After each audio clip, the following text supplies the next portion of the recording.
It's an aircraft unlike any other aircraft in the world. It's about the future for our country, for our military.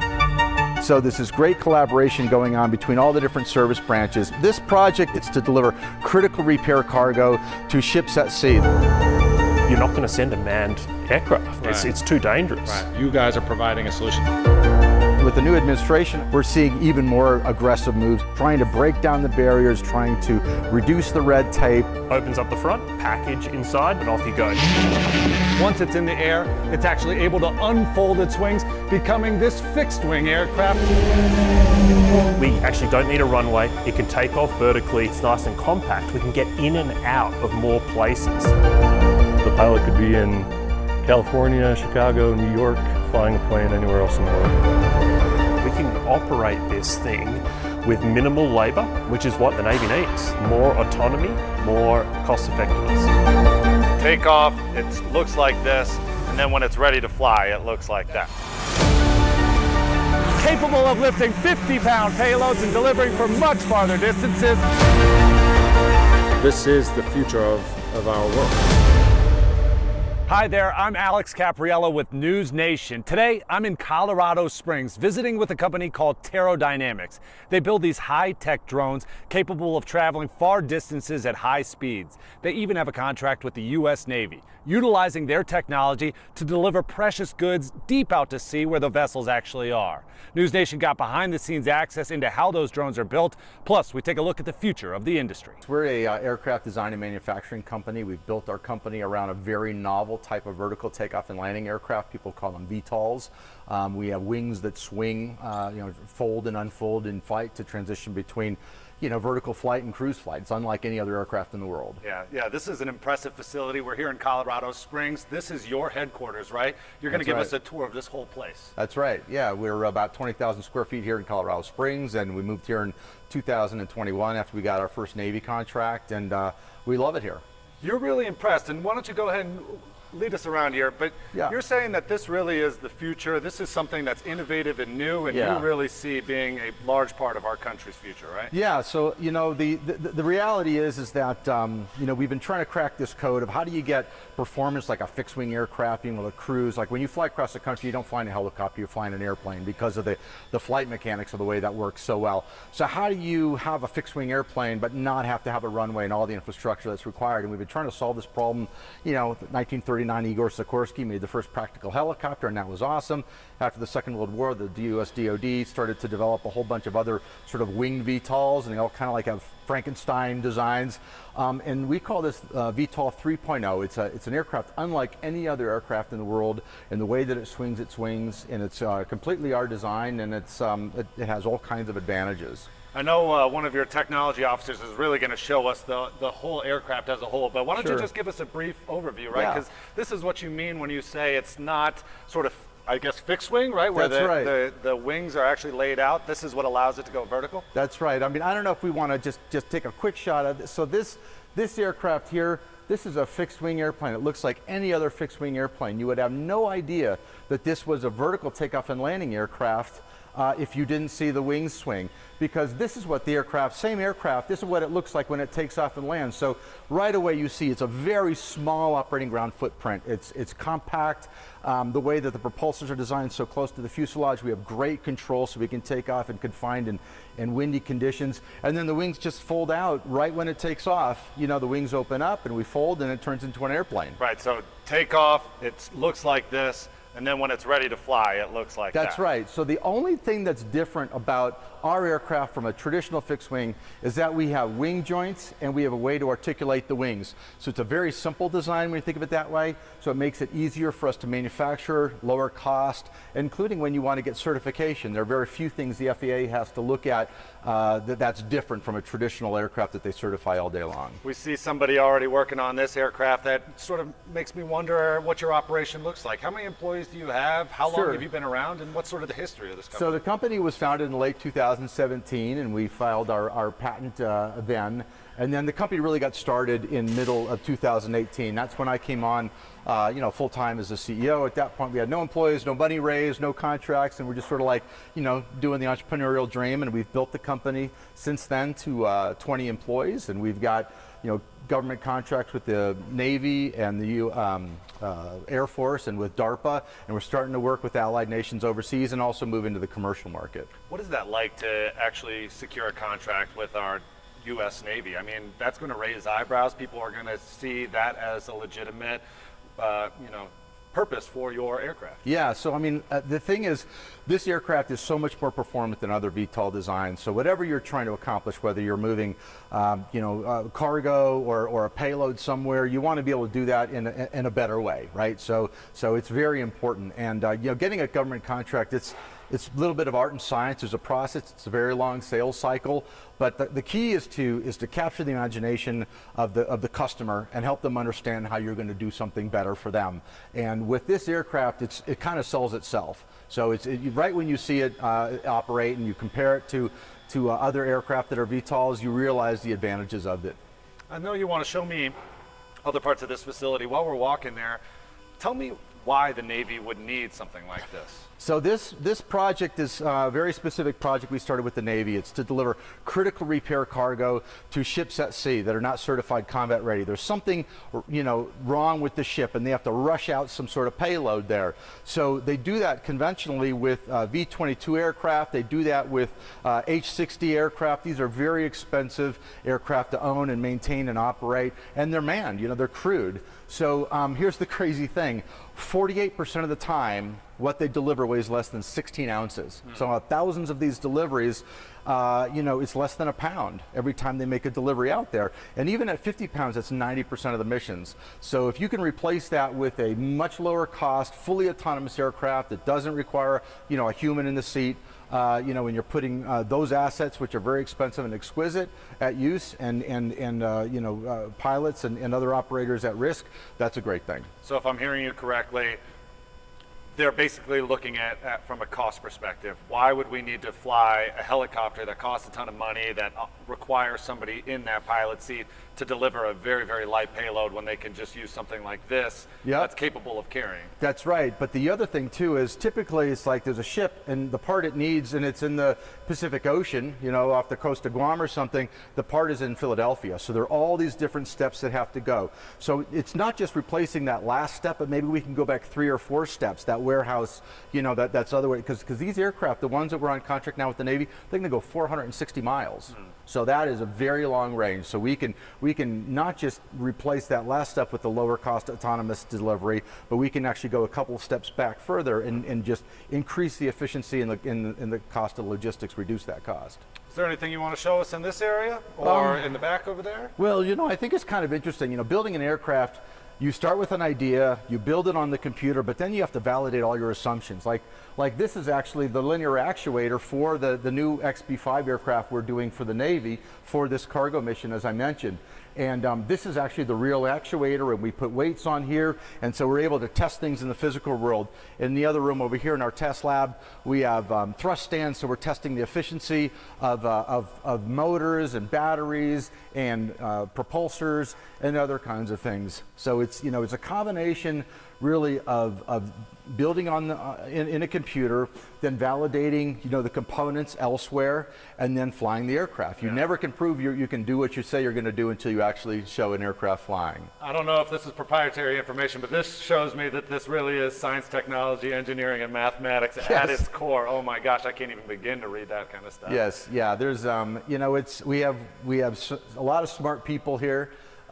Doing fancy things, and there's a lot of math involved. But that's the great thing about flying an aircraft. It's the first principles. So it's the same thing that the Wright brothers were dealing with when they designed their first aircraft. Physics haven't changed, fluid dynamics haven't changed, material science have changed, other kinds of autonomy technology. There's so much AI, today that can really enhance the mission, but you're still dealing with fundamentals, and this is a representation of sort of first principle mathematic fundamentals. One thing that I found interesting that you wrote was that you've seen a change in sort of the way this drone industry has evolved over time. Sure. There was the novelty when it first came out about flying things in the air, but now you're really seeing it at its core for using it for missions and being goal-oriented. Yeah. Tell me about that, the shift, because a lot of people still think about drones as just recreational activities. Sure. So, I'll tell you, we had to it took resistance to avoid the shiny objects from our investors, our board, our peers. You know, they'd say, oh, why don't you go build air taxis like these other companies, or consumer delivery, do a deal with, you know, Amazon and Costco and UPS and Walmart. For us, there are 4 fundamental pillars to any business we're going to pursue. You have to be delivering something that's very valuable to a place that's hard to get to, that's time sensitive, where people are spending a lot of money already today to do that. So certainly that fits all the defense missions we talk about, deliveries to offshore oil and gas platforms, remote mining operations, those kinds of things are the kinds of missions that matter. I'm not trying to get you a burrito in 20 minutes, because that problem's really already solved, and it's hard to do that. So whenever you're introducing a new technology and creating a new market, you got to kind of go after the things that have the best unit economics. Where's the gross profit? You know, where's the pain the greatest? You can't.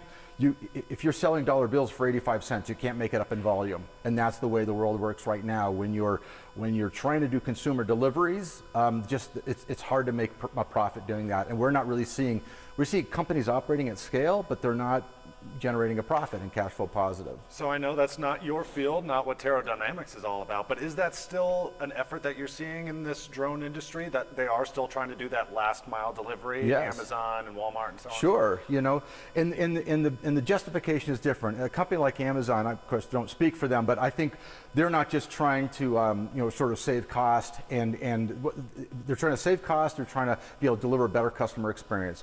Whereas the FedExes of the world, they're trying to make a profit in the middle of that. So the value proposition is really different for each of those companies. So, you know, I think that those things will eventually come to pass. But the other big thing that you face when you're dealing in the commercial market is the regulatory oversight. So in the United States, the Federal Aviation Administration allowing you to operate in the national airspace and, you know, flying all over the place.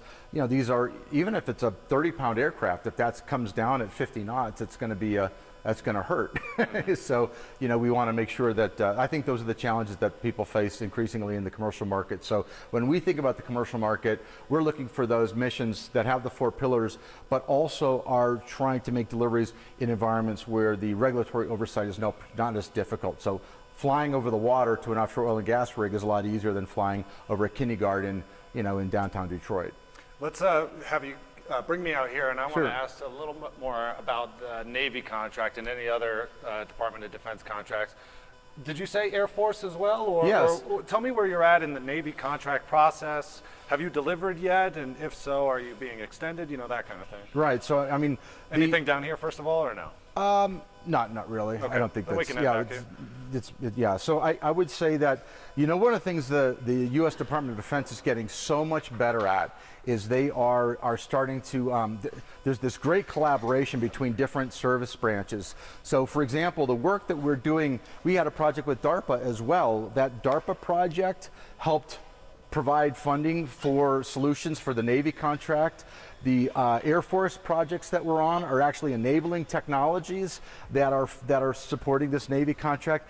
And even this latest Navy contract, the principal funding that came for this next phase of the project came from the Defense Innovation Unit. Mm-hmm. So they did what's called a MIPR, MIPR'd the money over to the Navy. So this is great collaboration going on between all the different service branches. And, you know, with the new administration under Trump and with Pete Hegseth, we're seeing even more aggressive moves in that market. Really? You know, trying to break down the barriers, trying to reduce the red tape, focus on, you know, there's a shift from the exquisite programs, F-35 and all that kind of stuff, to fully autonomous platforms that are smaller, that are lower cost, that unpiloted, as I mentioned, that they're autonomous.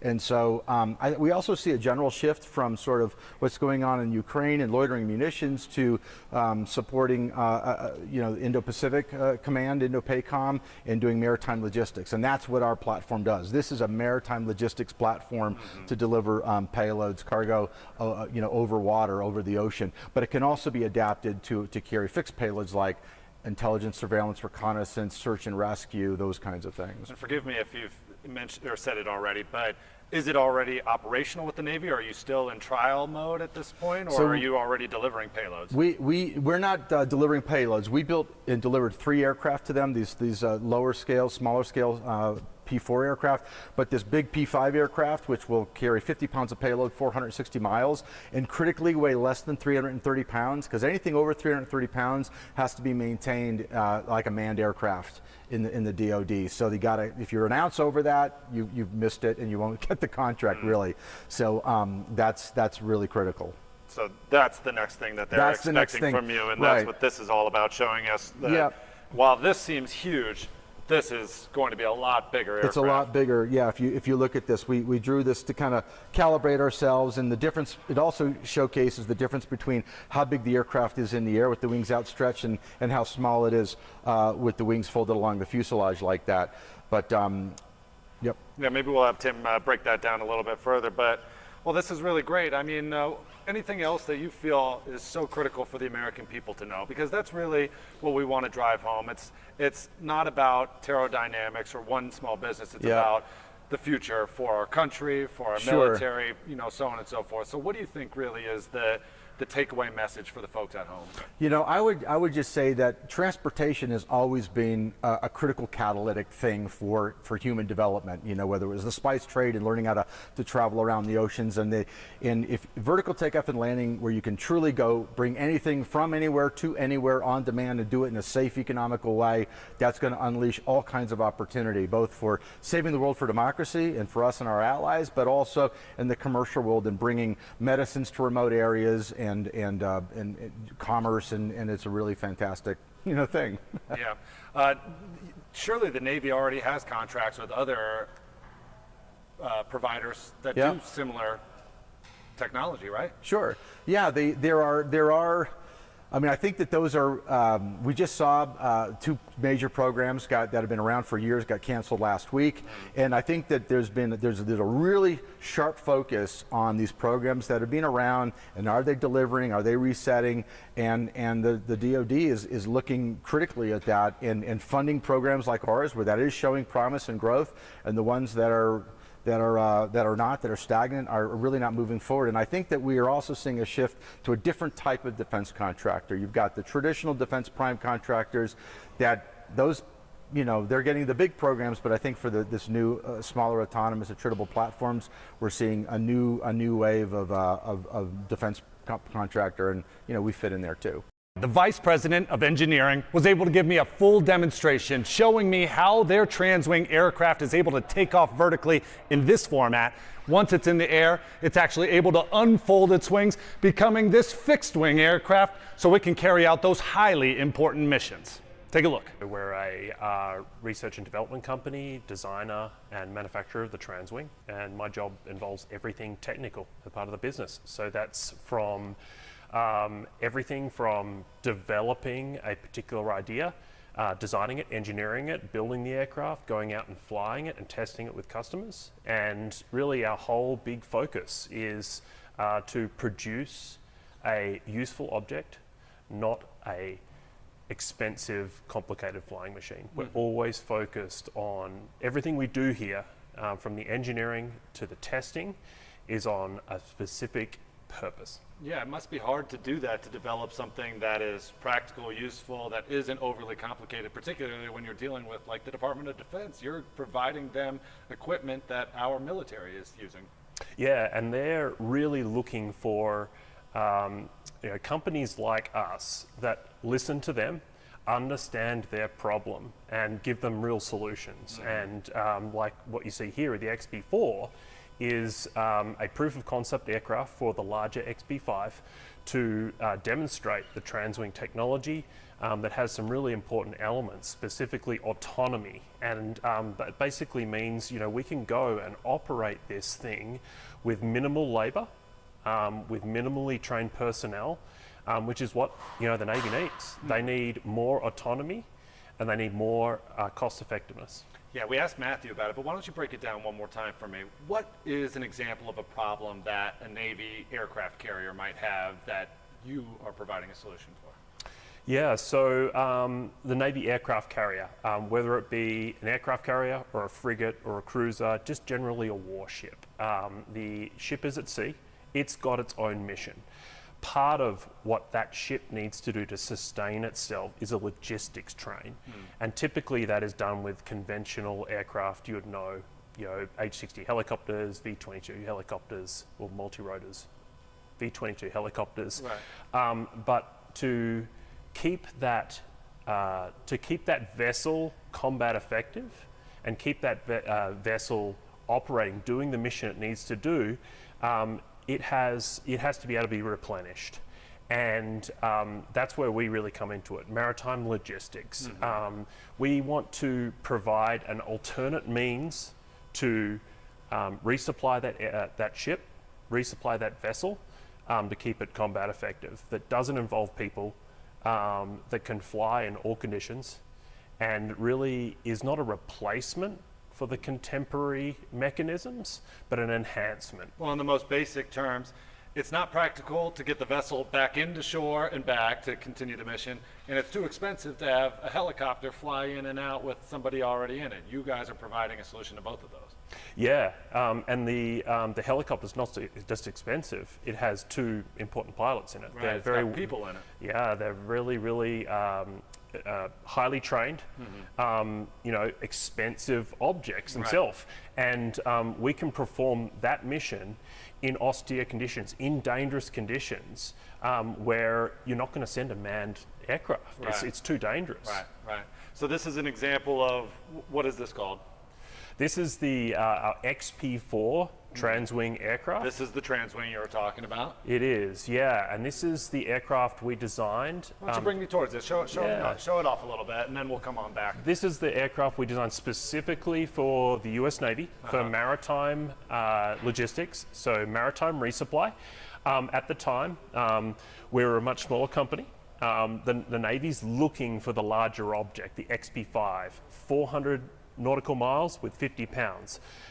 We said, okay, how about we design a smaller proof of concept vehicle to demonstrate our technology, show its superior aspects to other aircraft configurations, and begin that relationship with the Navy. So by us working with them over the past 5 years, we get to understand their problem from their perspective. And while we've been building and flying and iterating on this XP4 aircraft, we're taking all those lessons learned and flowing that into the XP5, which will be flying by the end of this year. Right, we're going to look at that sort of model here in a second. But so what about it? Oh, look, here it goes. What's it doing? So what we have here is the wings are folding out. So previously you saw the wings were folded in. It's in its compact form. That's when it takes off like a helicopter. Can we go back to that? Can you show me again how it gets vertical? Okay, so this, when the wings are like this, allows it to get vertical. Can you explain why it's important for an aircraft to have that vertical technology? So we're able to take off and land without a runway. We can go and operate out of any austere location, whether it be up here in the mountains in Colorado, or on the deck of a small or a large ship, or even the deck of a small ship. By the fact that we actually don't need a runway, it can take off vertically, and the wings fold and it's nice and compact, we can get in and out of more places. Right. And so essentially, it's on the ground, right? It goes vertical, and then while it's flying, it's going to unfold just like we just saw? Just like you saw. Yeah, in the period of between 8 and 12 seconds, the aircraft takes off and it transitions to this contemporary fixed wing configuration. So as you see it right now, it looks like a regular airplane. It does, yeah. It looks like something, yeah. Yeah, and we do that because airplanes are, they're efficient at flying long distances. So we combine the benefits of having the range and endurance of a typical regular aircraft with long wings, and then when we come into land, we fold in those wings and we use the same propulsion system for cruising flight as we do for vertical. And so tell me a little bit about the capabilities of this. How fast does it go? How far can it go? Yeah, so this is where the transwing really shines. There are aspects of the transwing performance that are really differentiating. You've seen the wings fold out. In the VTOL mode, we're just like a quadcopter. We're agile. We're able to take off and land in austere, windy, gusty conditions. When the wings fold out and it transitions to cruise flight, it has the endurance and the range to really set itself apart from other unmanned platforms that you see today. So it's those missions that are time sensitive, and when you need to go a long distance, that we really set ourselves apart. You mentioned performance. Because we use the same propulsion system to take off vertically as we do for cruise flight, the aircraft's capable of flying faster. So the XP5 that we're in the process of designing right now will have a cruise speed of 70 knots and will be able to dash over 100 knots, which is quite a lot faster than similar 60 aircraft. knots, right? Yeah, the XP4 is currently 60 knots. The XP5, the larger airplane, the 320, 330 pound aircraft that will fly by the end of this year, that'll be cruising at 70 knots and the ability to fly above 100. So what we're doing is, whilst iterating with the XP4 and working with the Navy, we're making incremental improvements to our technology to really harness the benefits of the transwing configuration. Yeah, why don't you take me over here and let's take a look at this next aspect of it, because this is the future of PteroDynamics, the future of what y'all are working on, and you could see it's noticeably bigger than the current transwing, right? Yes, we've gone and laid it out here on the floor. Go ahead and walk me through what it is that we're seeing. So what we've got here is we've taped out the profile of this airplane. What you see in white is the airplane with the wings out in a cruise flight mode. And then the blue lines indicate when the wings are folded. And you can see here, I've split the floor into 3 sections. This middle section here is the aircraft when the wings are folded up, and you can see it is quite a bit more compact. This blue is where that vertical takeoff setup would look like, right? That's right. The wings, the white wings will fold in, and then they'll follow that blue profile. And from this, you can see how the compact nature of the aircraft will make such a big difference operationally, not just for the military, but also commercial applications. Like you could think about getting onto commercial ships, whether it's a container ship or an offshore oil and gas rig. You don't need a helipad. You don't need a runway. Yeah, that's what makes it so important to have that vertical takeoff. What about just the importance of not having a pilot in? And I know you explained that before, but why would the Navy want to make sure that they have the capability to continue missions without having an actual body on board? It's about doing more with less. Yeah. And autonomy we're seeing it proliferate, not just in aircraft, but also, surface and subsurface vehicles, and it's more cost effective, it's safer, and we can do more with less. I think what just is so striking to me is just the size of this thing. I thought that was big, but this is at least probably 20 feet across, so you are really developing something at a much larger scale. How far away are you from getting this out and running? Well, first of all, you're pretty close, 19 feet. 19 so you're feet, 1 foot off. But we're really close. So we're in a detailed design phase at the moment, and this first aircraft will be sitting here, the airframe of that aircraft, in late October this year. Already in just the fall. Yeah, and we'll have the aircraft in here, we'll be integrating it, we'll be ground testing it with the goal of actually achieving first flight by the end of this year, end of 2025. Tim, let me ask you something, see if you can answer it. There's a lot of folks out there that aren't engineers. They're not even into technology all that much. There's lots of drone enthusiasts, but a lot of the everyday Americans may be looking at a story at PteroDynamics and saying, why should I care? Why should they care? Why do you think people and Americans all across our country should be focusing in on the work that you folks are doing? Yeah, that's a really good question. Especially folks that aren't particularly interested in that military mission, but our technology will be able to be springboarded off this really difficult mission, and we'll be able to shape the transwing folding technology to other use cases and applications in the commercial world. And I want people to know, this aircraft, it's designed for a military logistics mission. It's painted navy grey, but that isn't our only focus. Logistics is our starting point with the Navy. We've chosen a really difficult use case. Go and land on a ship in the ocean, in challenging conditions, in combat conditions. If we can master that, then going and delivering a part to a remote area, whether it's at sea or on land, it's going to be great. Tim, why don't you come on over here? Tim, so can you show me exactly where the materials or the goods that you would be delivering would go? Sure. On the XP4 here, we have designed it to take a 1 cubic foot package, so basically a cardboard box, 15 pounds, and you can see here the front of the airplane. We've just got a couple of buckles here. Opens up the front, and you put your package inside, close it up, and off you go. You do see a battery here. This aircraft's currently in ground test. This is just here for convenience. Normally the batteries sit inside of the nacelles on the wing.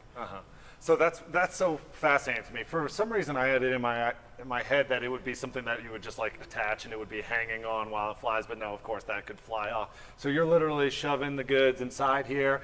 When it lands vertically, then whoever comes out here opens this thing up and removes their package, their payload. That's exactly right. We want to put the package inside because that keeps the aircraft clean and preserves the performance of the airplane. When we have stuff attached to the outside of the airplane, which we can do and have done with this airplane, it creates drag, reduces performance. So we design these aircraft around the mission, around the use case, and around that payload. So we started with this 1 cubic foot box. We build an airplane around it.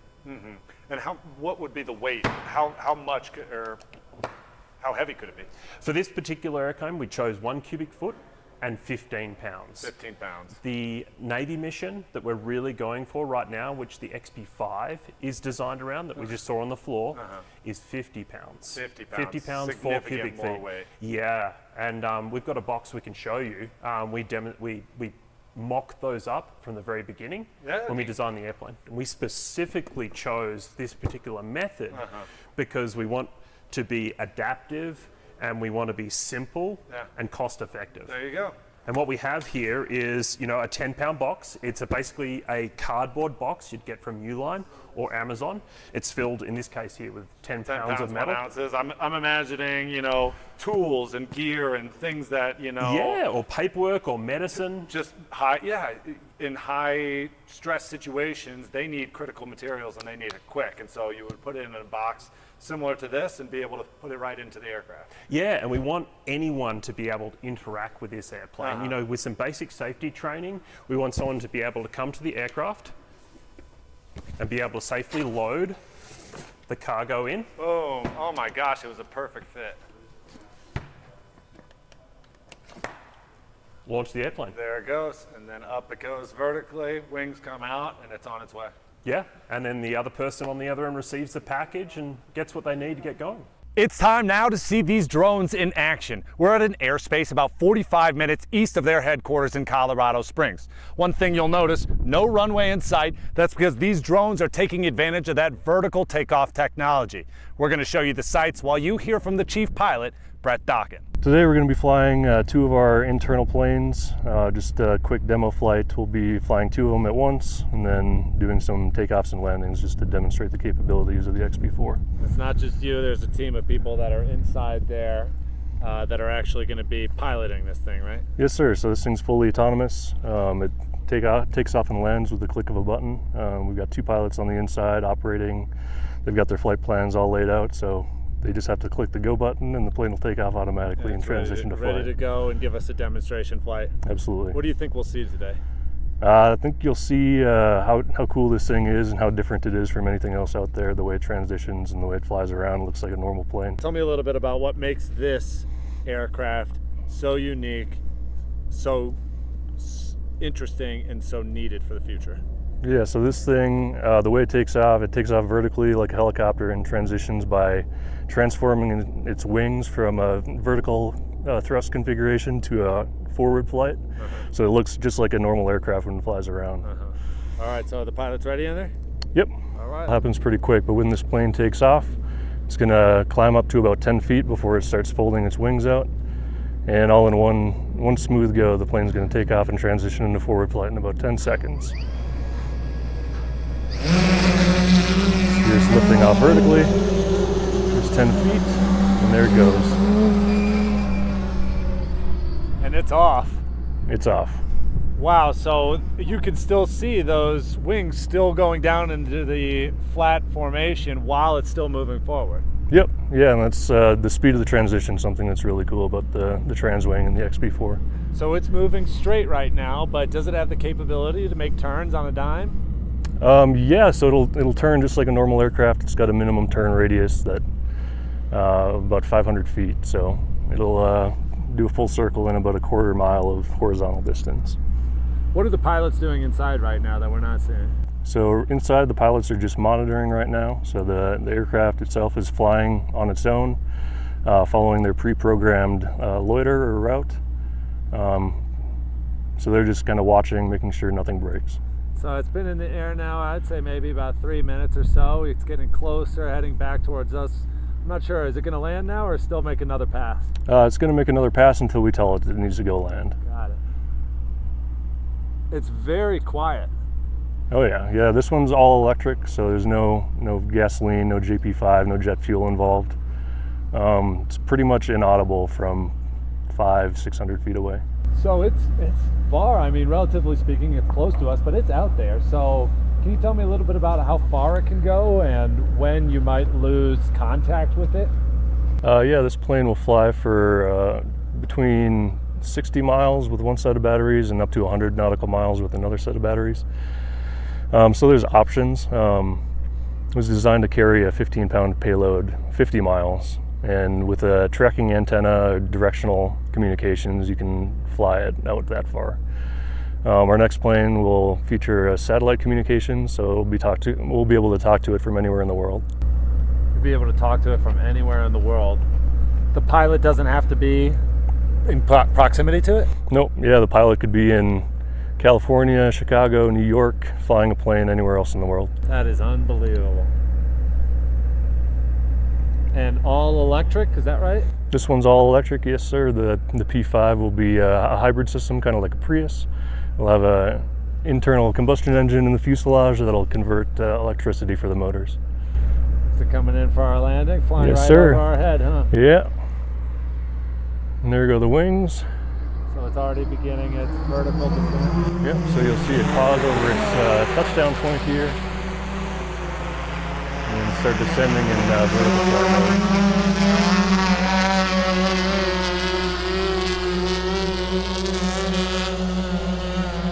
Touchdown, 3, 2, 1, on deck, on the kill it.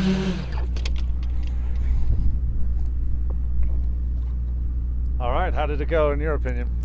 That one was a little shifty on the end there, but It still touched down now. Huh? yeah, it did it. So no landing gear or anything. It's the same exact, wings that have that sort of foot gear. Yeah. The nacelle pods, we call them, house the motor, the ESC, a battery, and landing gear all in one.